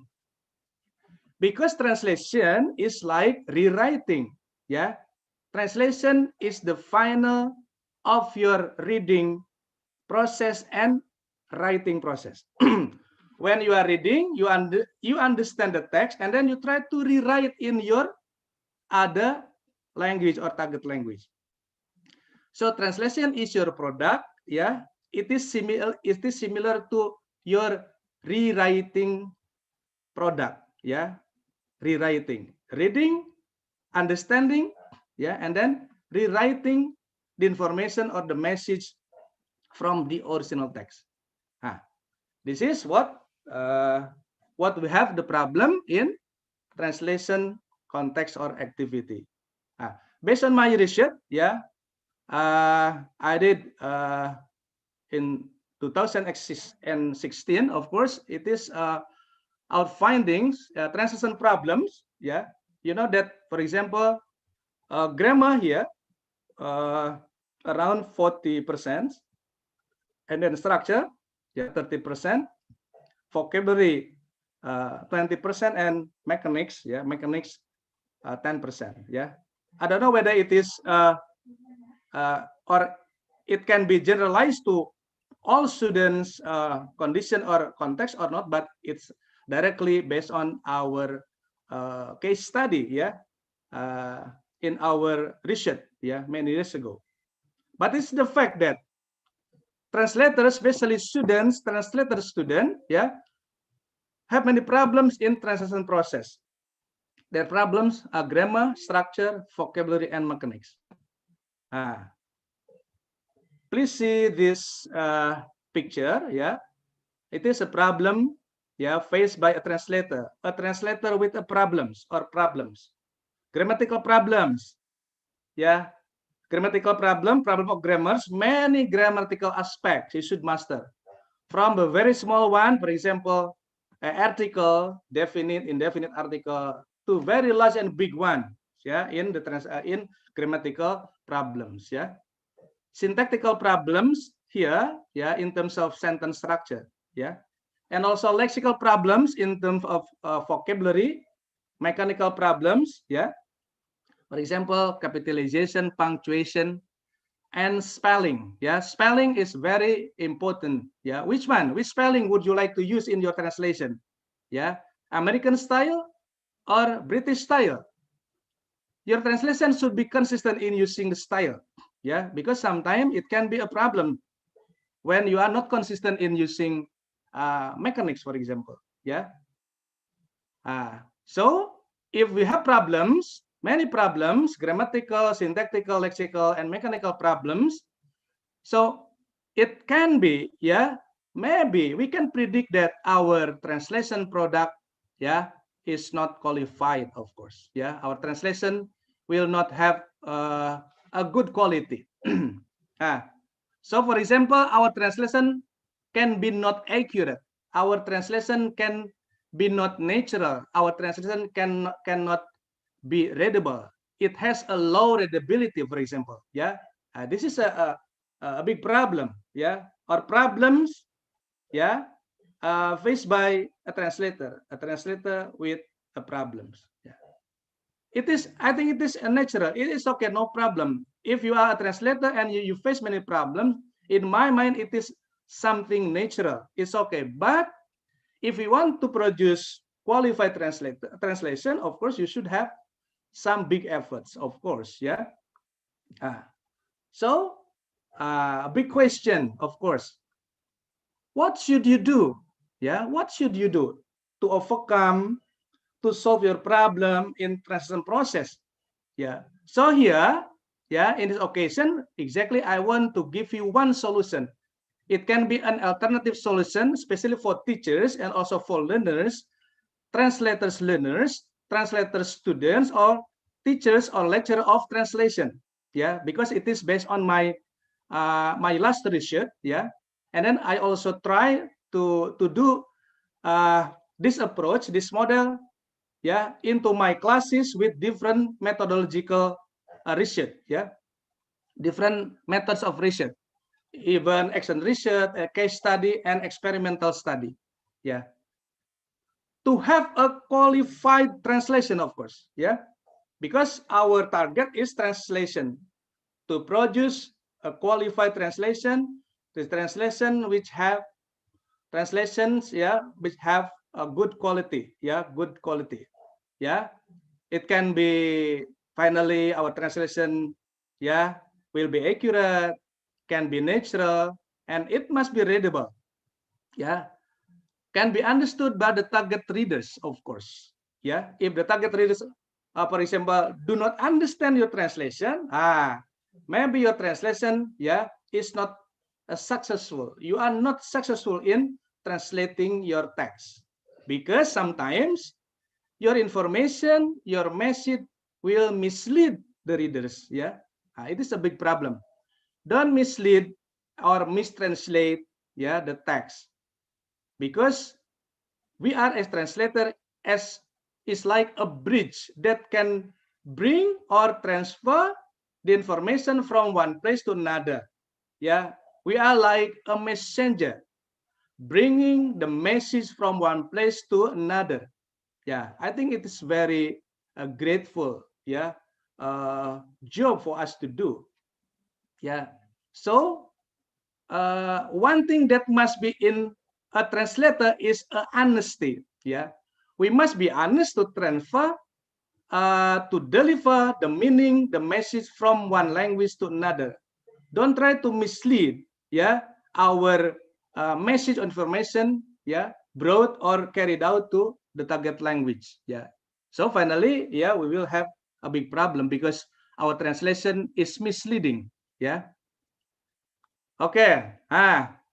So maybe it is just a solution. Yeah, you should master translation theory. Yeah, completely, of course.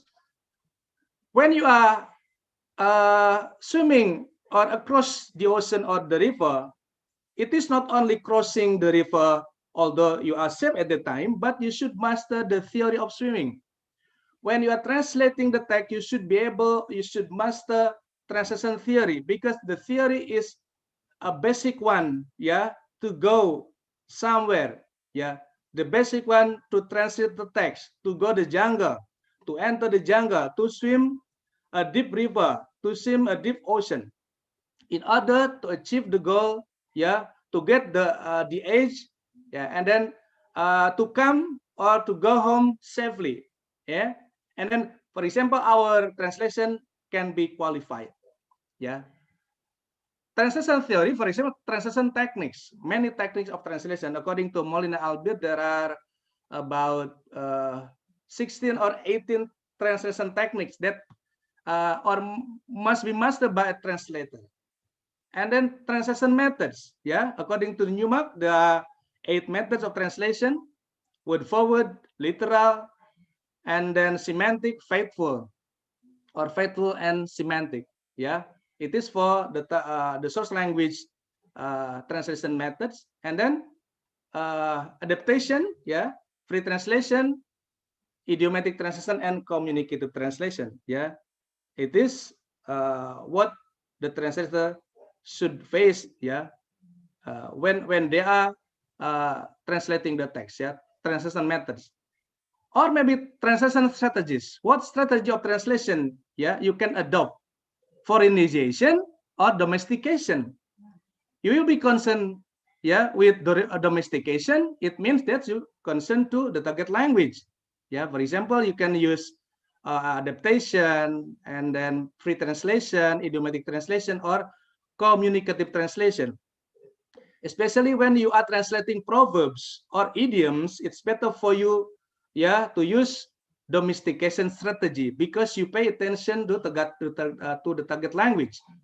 Or you will be concerned with foreignization, yeah, for those who are using borrowing, yeah, pure borrowing or naturalization, yeah, maybe, yeah, you will be in foreignization strategic translators. Yeah, it depends on you. As far as you master translation theory, the theory of translation can lead you, yeah, to be a successful translators, I think. Yeah. And then the next one, linguistic competence. Yeah, in relation to translation competence, you should be able to master or to have some competencies: linguistic competence, cultural competence, strategic competence, even technological competence. Yeah, this is what you should do. Yeah, what the translator should have in order, for example, what do you call that, to be successful in delivering the translation process. And then the last one, yeah, you should do a collaboration. Yeah, can we do a collaboration in our translation process? Yes, of course. It is a way to keep the quality of translation, because we can monitor, we can supervise our translation product, whether our translation is natural or not, or maybe accepted or not, yeah, readable or not, or accurate or not. So the team, yeah, the team can see the product of translation well. What kinds of collaboration you can do, yeah, because your goal is, yeah, translating the text, yeah, with the qualified characteristic, yeah. You should be able to produce the translation with high quality, yeah.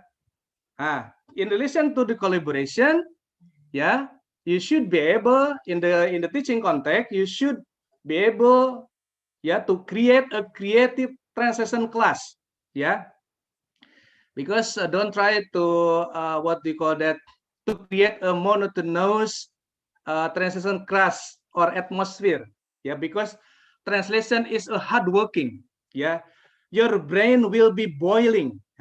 Your brain will be boiling when you are translating the text, yeah, yeah, because it can what we call that, force, yeah, your brain, yeah, to find out a standard grammar, yeah, a correct structure, appropriate vocabulary, and of course mechanics, yeah, that must be accepted, yeah, in the target language. What I want to introduce now or here or today is, in my mind, it is a creative, or it is an effective way, yeah, or approach when you are going to teach translation in your classroom, yeah, because it is my research findings, yeah.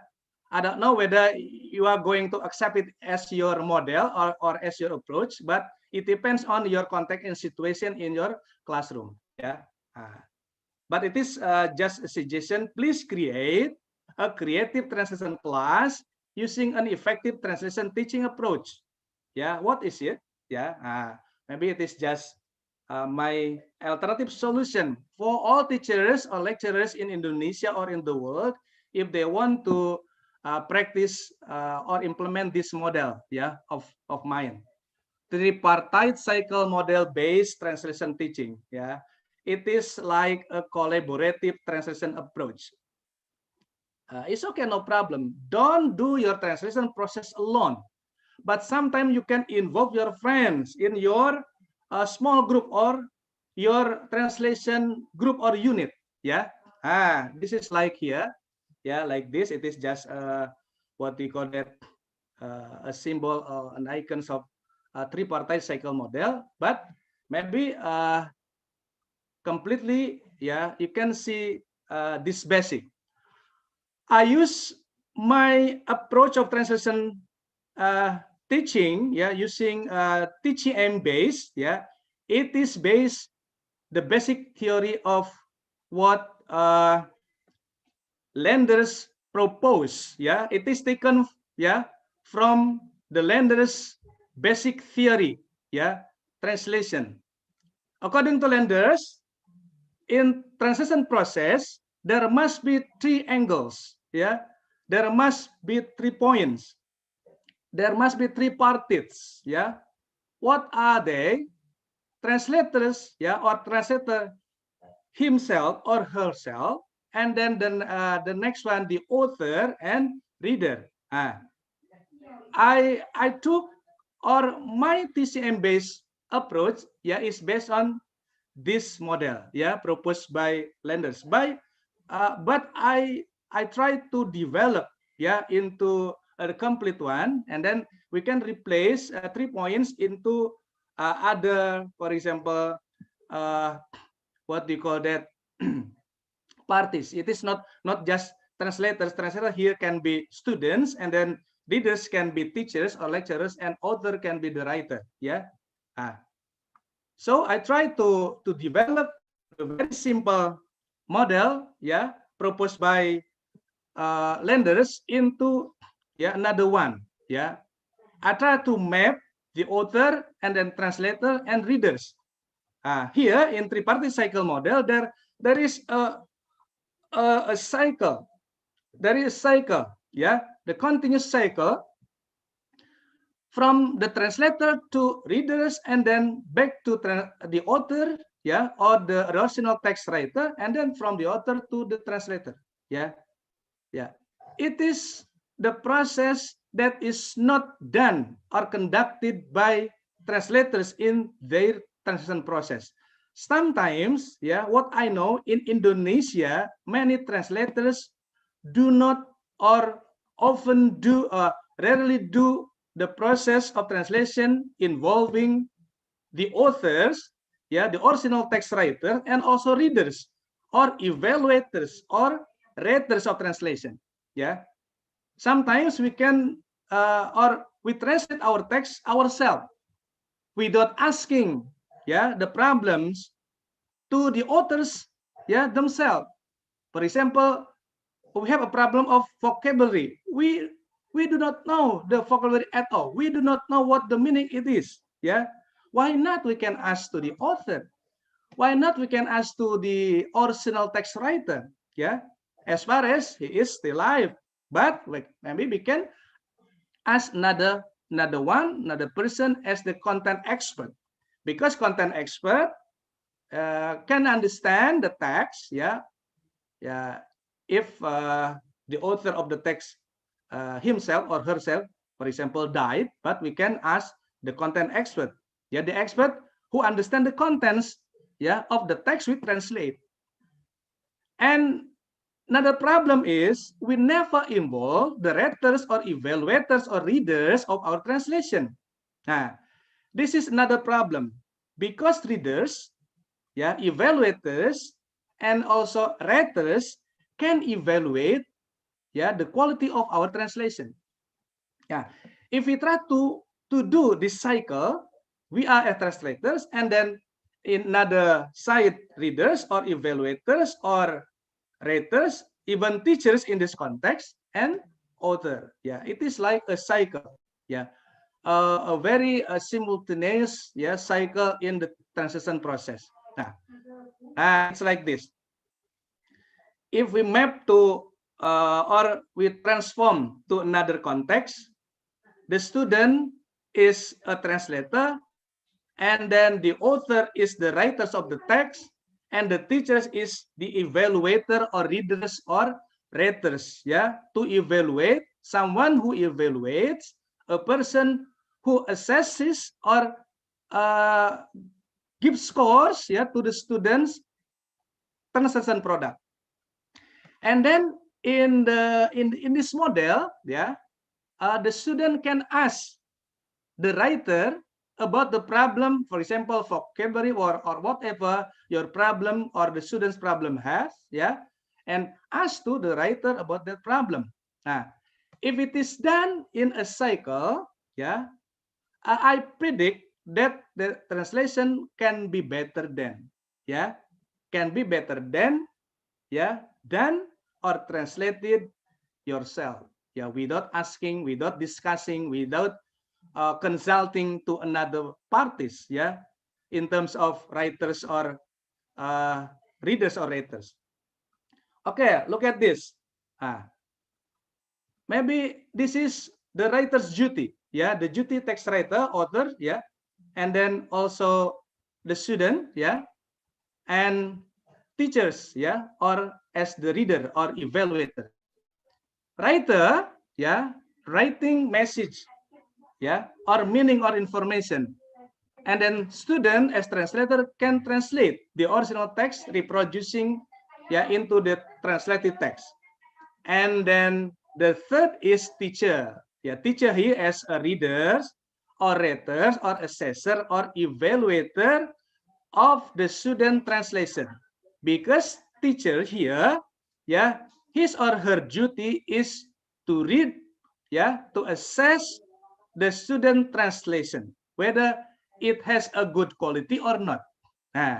Maybe it is rare, yeah, it is rare done, it is rare, what do you call that, conducted by ours, yeah, by our context or by us in our teaching context. Yeah, so it is the model that can be implemented in our translation class. Don't let our students translate themselves without any monitoring, without any supervising, without any assessing or evaluating to their product. Even the students should be active to ask. Yeah, if the student have many problems in their translation, please ask them to ask, for example, the writers. Yeah, to ask, for example, the author of the text, the original text. How to do that? Yeah, many ways, yeah, to find out the problem. Even the writers or the original writer or text, yeah, for example, pass away, but we can ask the content expert, for example, yeah, especially when you are translating a text, a big text, a novel or short story. Maybe in Indonesia, many short story writers are still alive. We can ask them the problem of the text, yeah, of the content they are writing, yeah. Okay, and then the text writer's duty. What, yeah, what does she do? He can produce the notative, of course. Maybe the writer produce the notative and connotative text, deliver the message or information, expressing, yeah, or express the ideas or opinion, and then also make announcement, yeah. And the students, yeah, the student competencies and duties, yeah. He or they should have knowledge competence, translation competence, linguistic competence, and translation technological competence, yeah. Reading the source text, of course, and translating the text, and try to produce, yeah, the qualified translation, yeah. The duty or duties and competencies of the student.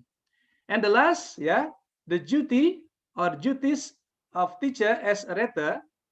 The teacher should be able to read the student translation well and then assess their translation product, yeah, based on the accuracy, acceptability, readability level, and then censoring translation content. It is a must for teachers, for readers, evaluators to censor the content, yeah, of translation, whether it is misleading or not, based on the track or not, based on the message, yeah, transferred by the or written by the author or not, yeah, must be censored well according to the content of the text.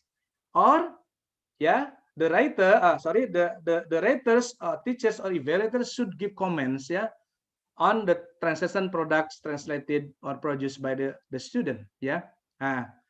In this cycle, translator, yeah, can consult to and discuss, yeah, the problem with the writer, and also for the translator themselves or himself, yeah, he can consult to and discuss with the teacher, yeah. The writer, translator, student here, reader, writer, teacher are discussing the translation products quality, yeah. Tripartite collaboration among the writer, translator, and reader, yeah, will happen continuously in this process. Okay, it is just the finding what we did through my research, yeah, conducting action research at the time, yeah, and then we used translation quality assessment to assess the student's product, yeah. In that context, is translating the text, yeah, using the criteria of usefulness, terminology, idiomatic writing, and target mechanics. Is the rubric of translation quality assessment we used at the time, and then we found that, yeah, various scores, yeah, based on the translation evaluation and test, yeah, given to the student, yeah, through or conducted by using action research, yeah. We know that translation score before and after TCM based TT approach, yeah, we can see it's very significant because, yeah, strong based on the ATA rubric translation assessment, yeah. Some of their translation product, yeah, almost all their translation product are strong. It means that, yeah, there is a progress, yeah, before to after using TCM based IST approach application, yeah. I think that's all. Yeah. What we call that? The TCM-based approach. Yeah, based on my point of view and also my research findings, and then I can conclude that a TCM-based translation teaching approach, yeah, is very effective for academic text. Yeah, if you want to translate the text, it is not only translating sentence by sentence, yeah, but translating a text, yeah. Please use this approach, yeah, in order to produce a good quality of translation. Because in my mind, this approach is very effective for academic text translation, and then also it is very helpful for students because it is a collaboration. Yeah, it is a collaborative approach.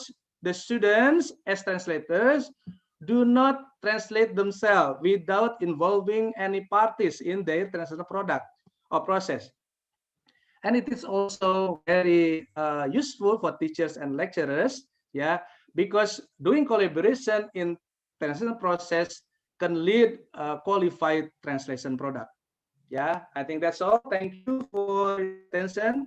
Yeah, I hope that it can be beneficial for translation teachers especially, and then translation or translators in general, yeah, and also for students, yeah, of translation in some classes. Yeah, thank you very much. Yeah, maybe Mbak Sukmawati, if there are some question, yeah, we are trying to answer one by one. Thank you so much.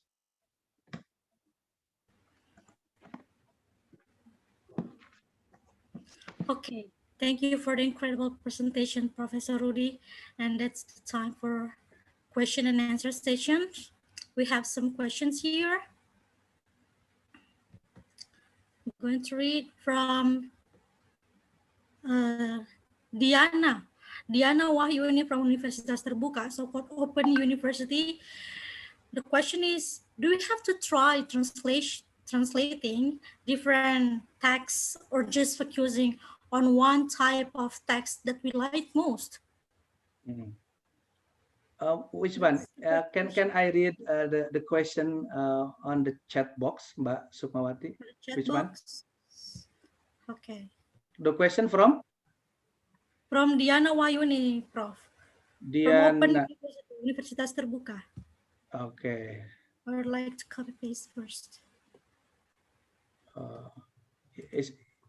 Wait 2 minutes. Diana. Yes, that's the first question. This one? Diana Wahyuni.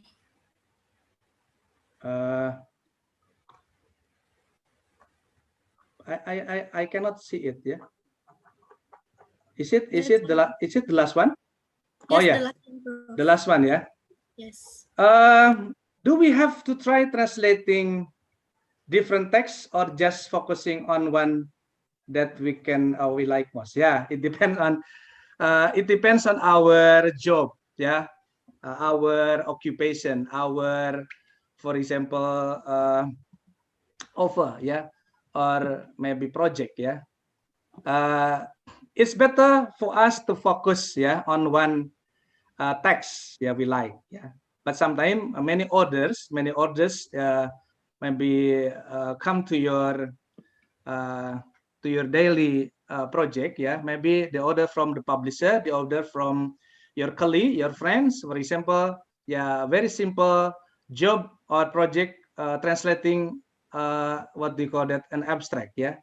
Please concentrate and focus, yeah, to that job. Yeah, don't try to find out any job. Yeah, if you haven't finished one job, don't try to pick up another job. Yeah, maybe please focus, yeah, on one. Yeah, one text, of course. Yeah, don't different text. Yeah, or yeah, it depends on you.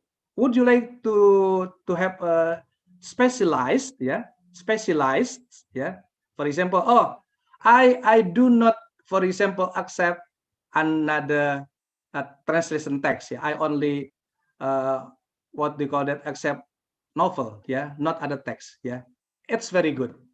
It's better for you, yeah, to focus on one specification. Yeah, for example, you are novel translator, not other text, only novel, only a literary translator. It's better to focus on, because if you're focusing on one genre, yeah, you can be popular, you can be famous, and what they call that, you can be the translator, real translator, professional translator. You can be an expert of one genre, yeah. Or if you want to focus on academic, for example, scientific approach, scientific translation, you only accept academic or scientific text, yeah, you can focus on that. Or if you master all genres, it's better. It means that many others come to your daily project, yeah. But in my mind, because for example, exactly I focus on literary translation, yeah, I focus on novel translation, for example. Sometimes I reject, yeah, I refuse any other translation project, yeah, because sometimes it is very difficult for me, yeah, to translate scientific translation, scientific text, because if you translate biology, yeah, physics, chemistry text, yeah, it can it can stuck our brain, yeah, to have many vocabulary, different and various vocabulary. But if you want to focus, yeah, focus to one genre, for example, novel or short story, maybe you will have a bank of vocabulary, yeah, you enrich and you can collect banks of vocabulary, concentrating to your or focusing to your for example, genre, yeah. But it depends on you. If you are free translators, you can accept many texts, yeah. Maybe sometimes it's very good, yeah, for you to have. But yeah, if you can do, please focus on one genre, yeah. You can be the expert, yeah, in translation. It is just my suggestion, Mbak Diana, yeah. Mbak Diana, if you are concerned with novel, you can be a novel translators, not other text, yeah. To be an expert in translation in one genre. Thank you, Mbak Sukma. Any other question? Thank you for the answer, Prof. Well, it impliedly answered the question from Iputu from Universitas of Udayana. Impliedly, yeah. Okay, the next question is, this is from Nurmila, a student of Unsulbar. She said there are several translation techniques that a translator may apply, such as omission technique, more general words, communication translation, and as such. And the question is, how are the tips and tricks that a translator can use in translation technique correctly, so the messages of SL or source language do not produce different interpretation? Okay, good. That's the question, Prof. Okay, thank you, Mbak Sukma. Yeah, a good translator is a person who can use the theory of translation for his or her translation product, yeah, process, I mean. Like a swimmer, yeah, a good swimmer is a person who can use the theory of swimming, yeah, to swim across the river, because when the time need to change the swimming style, yeah, because it's very exhausted for him to swim a very great ocean, yeah, he can mix between or different or various swimming style, yeah. It also like a translator. When he face proverbs, yeah, in the translation text, what techniques, yeah, he should or she should use to translate a proverb, because translating a proverb different from translating the original or general text, yeah. Translating proverbs need, for example, idiomatic translation techniques, yeah, translation methods, for example. And maybe he can use descriptive techniques, or maybe amplification technique, yeah, or maybe he can use what do you call that,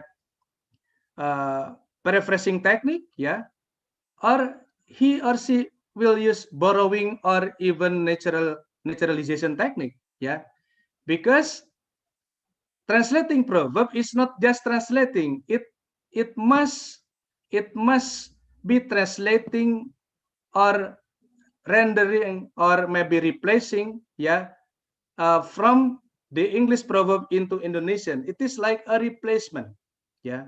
So he can use adaptation technique, for example, yeah. Adaptation technique, yeah, is very useful to translate proverb. Or maybe if he have a problem, yeah, if he has a problem in translating idiom, yeah, what translation techniques, yeah, he can use in translating the text in the process of translation. Maybe he can choose, for example, amplification, yeah, or modulation, yeah, or even adaptation. Yeah, it depends on the technique that can be effective or more effective, yeah, for him or for her to translate. Yeah, don't try to use word forward or maybe just transposition, yeah, not only just using borrowing technique, yeah, maybe many techniques, many other techniques concerning or focusing or tending to the target language, yeah. So it depends on which technique can be appropriate for translating the text, yeah. It depends on us because many techniques can be used, and then we can use one, yeah. Which one is the effective one? If it is scientific, if it is scientific text, maybe we can use borrowing technique, yeah. For example, in medical science text, yeah. Don't try to use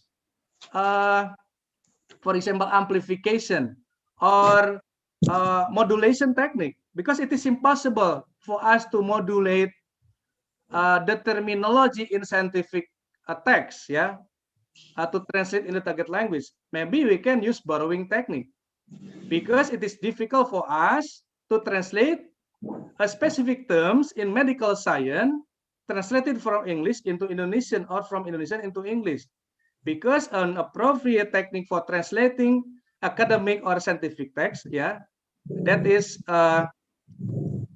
borrowing technique or literal techniques, yeah. This is it depends on what do you call that, our target, yeah, depends on our we would like to produce our translation appropriate, yeah, or accurate or natural, yeah, or readable or not, yeah. So it depends on, yeah, but please choose the appropriate one for our translation process. Thank you. Okay, thank you, Professor Rudy. The last question this is from Semarang. I think this is a very interesting question. That's about, recently the technology and application grow massively. The point is that should a translator compete with a translator learning machine or collaborative with that application? Because several years ago, a translator is obtaining job and it is paid well. Okay, that's the question, Professor. Okay. It's time for you to answer. It is, of course, it is very big problem for translation, yeah, world. Many robots or machine, yeah, can replace the job of translators, yeah.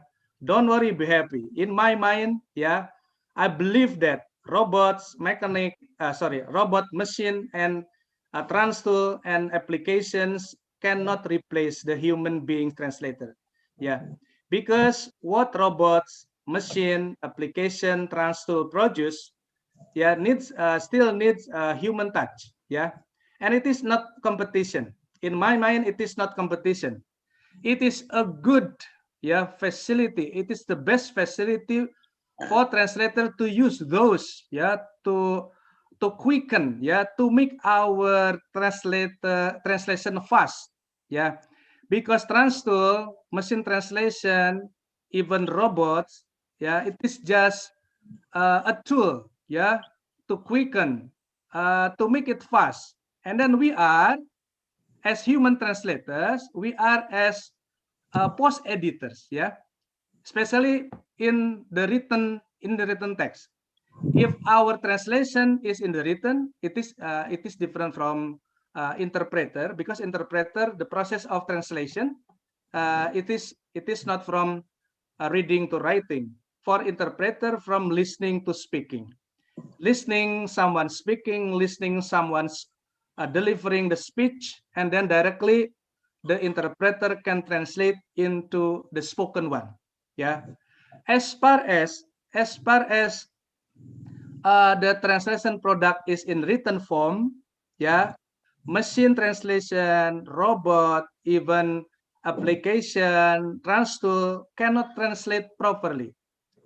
Human beings with his feeling, with his brain or thought, with his touch, yeah, feeling, yeah, can revise, can edit, yeah, because nowadays in the machine era of translation, translator can be a post editor, not a translator, or not as translator. In my mind, yeah, nowadays translators, yeah, in the machine era, it's not a real translators, yeah. Now we are as post editors. We can use machine as our partner. It is not a competition. We do not compete to the machine, but we are using the facility to quicken our translation process. Yeah, maybe using transtool, using machine translation, using other machine, our translation will be faster then. After that, we need to revise, and we can edit which one is the better one to produce the qualified translators. Yeah, translation. In my mind, it is not the time for us to compete to the machine, but of course, let the machine translate. Yeah, we can do editing. It is what I always do when I translate the text. Yeah, I never use my manual operation of translating. I sometimes use Google Translate because Google Translate helped me to translate fast. But after that, yeah, 1 minute translating using Google Translate, but 1 day, yeah, to edit or to revise, because we should try to adapt to our context and situation. Machine cannot understand the context. Machine cannot understand the situation.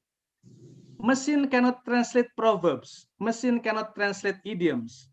Yeah, except that machine has a big memory to memorize many memories of proverbs, for example. But as far as I know, nowadays, even very extraordinary, yeah, or for example, yeah, very good machine of translation, yeah, or complicated one, yeah. Nowadays, machines do not do translation successfully, but we are trying to edit and re-edit, and we are the post editor, yeah, nowadays in the translation machine era. Yeah, I think that's all. Yeah, it is not competition, but we use the facility, we use the machine, yeah, to fasten, to make it fast or to quicken our translation process. Yeah, maybe that's my my opinion, Mbak Sukmawati. Yeah, thank you.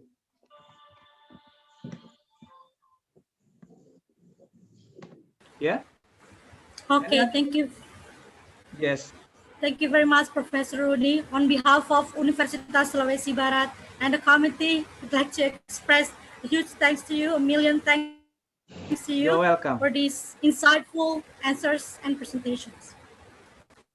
Thank you so much. Someday we can meet again in different occasion.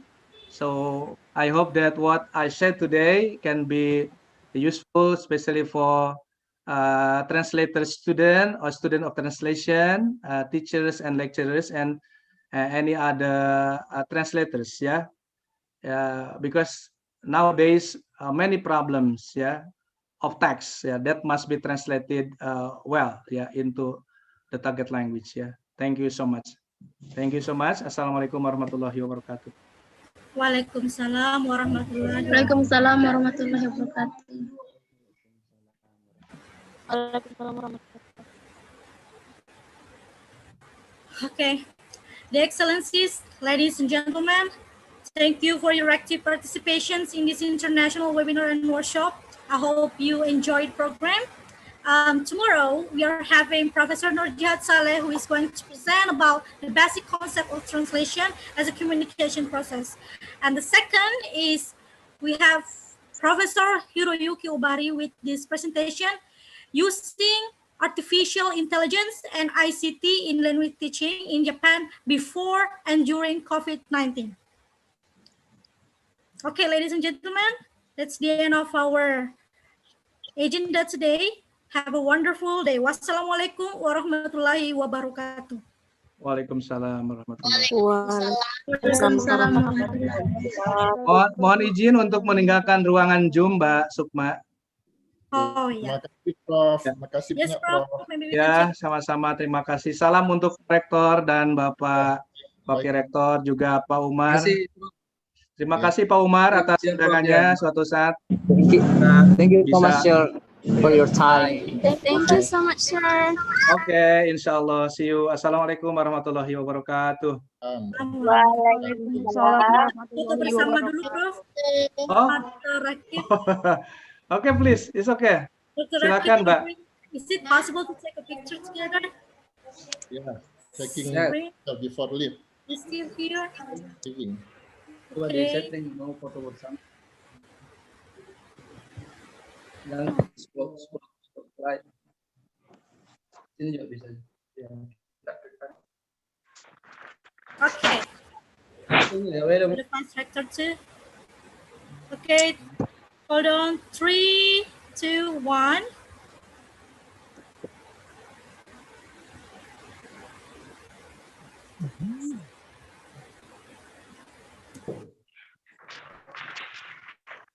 The next slide. 3, 2, 1.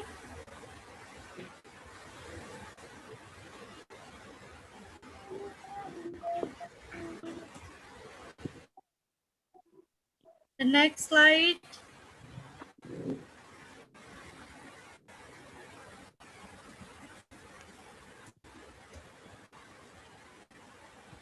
Next one.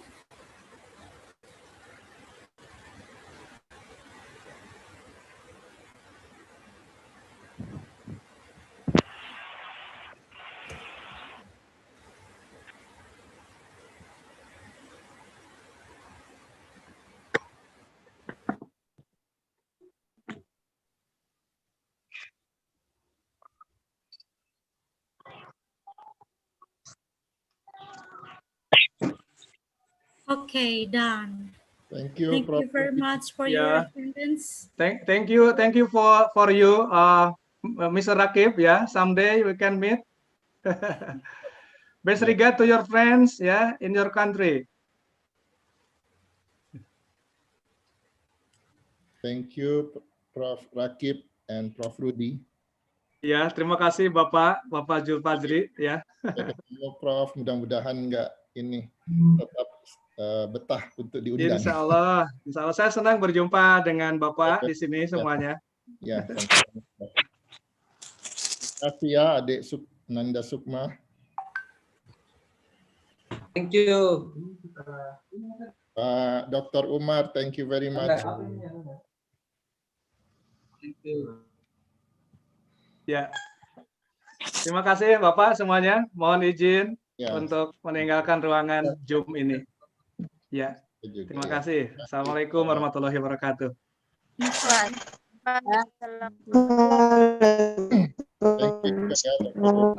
you Nanda Sukmawati ya. Thank you. Saya juga live. Terima kasih. Assalamualaikum.